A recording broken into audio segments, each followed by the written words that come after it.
শাসক দলের বিরুদ্ধে তো বারবার কাটমানি চাওয়ার অভিযোগ সামনে এসেছে, আর এবার পূর্ব বর্ধমানে গৌরসিতে সেখানে পঞ্চায়েত প্রধানের বিরুদ্ধে সরকারি জল প্রকল্পে কাটমানি চাওয়ার অভিযোগ উঠল। কিন্তু পঞ্চায়েত প্রধান তিনি কি বলছেন, টাকা তো চাইনি, টাকায় তো হাত দেয়নি, এমনটাই তিনি দাবি করছেন, অভিযোগ পর্যন্ত করছেন। তবে আলিপুরদুয়ারের শাসক নেতার মুখে কিন্তু আবার অন্য সুর, যদিও সেই ঘটনার ছবি রীতিমতো ভাইরাল।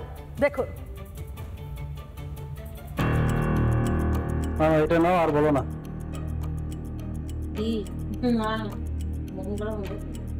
দেখো কত আছে, দেখো তুমি।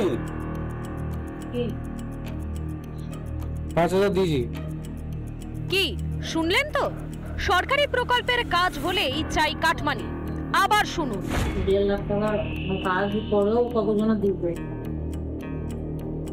আগে টাকা বলে দিলাম, তো বললি হ্যাঁ দেবো, নিয়ে আসতে পারবো। আমি হিসাব করে দেখলাম যে কিছুই থাকছে না, তাহলে আমি কি দেবো তোমাকে? তো 5 দিচ্ছি, তো আবার কত লাগবে? পূর্ব বর্ধমানের মানকর পঞ্চায়েতের তৃণমূল প্রধান ডালিয়া লাহার কাটমানি দেওয়া আর নেওয়া নিয়ে ঠিকাদারের সঙ্গে কথোপকথন ভাইরাল হতেই শুরু হয়েছে শোরগোল। এটা নাও, আর বলো না।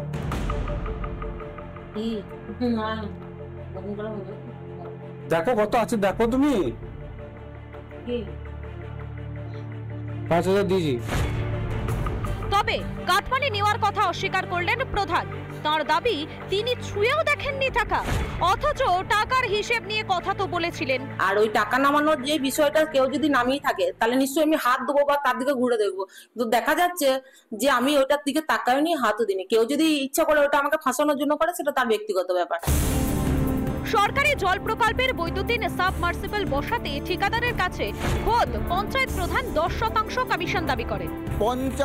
পঞ্চায়েতে যারা মানুষের উন্নয়নের জন্য এসছে, তাদের একটা বিশাল অংশ কি করছে, এই দর কষাকষি করছে।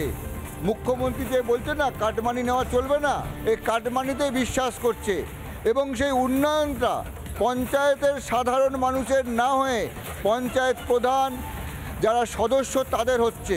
ভিডিও খতিয়ে যাচাই করে দেখা হবে, তদন্ত হবে, যদি দোষী প্রমাণিত হয় শাস্তির ব্যবস্থা করা হবে।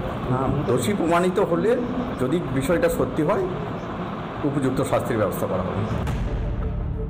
একবার নয়, একাধিকবার ঘটেছে এই ঘটনা, তবুও কাটমানি সংস্কৃতি থেকে বেরোতে পারে না তৃণমূল। সরকারের টাকা এইভাবে সরকারের দপ্তরে বসে চুরি করছে, এর প্রতিকার যদি পশ্চিমবঙ্গের মানুষ এখনো না বোঝে, আগামী দিনে এই কাটমানি সরকারকে উৎখাত করবে।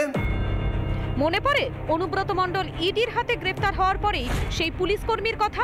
এখানেও তাই, তৃণমূল কাটমানি চেয়ে ধরা পড়লে সেই টাকা ছুঁয়ে না দেখার তত্ত্ব শোনায়।